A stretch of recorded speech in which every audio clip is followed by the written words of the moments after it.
Мило, нали не забрави списъка с продуктите? Тая вечер нашите ще идват на вечеря. Разбира се, взела съм всичко под внимание, ще се върна след малко. Добре, само да не се повтори ситуацията от предния път.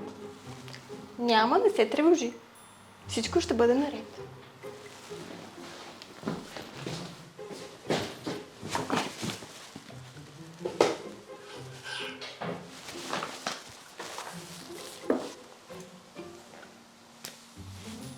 А продуктите? О, за предястие съм подбрала изящна гривна с перли. Основното ще е в компанията на тези уникални перлени обици. За десерт аз с най-красивото коле от колекцията на Sloan Pearls. Но, какво направи?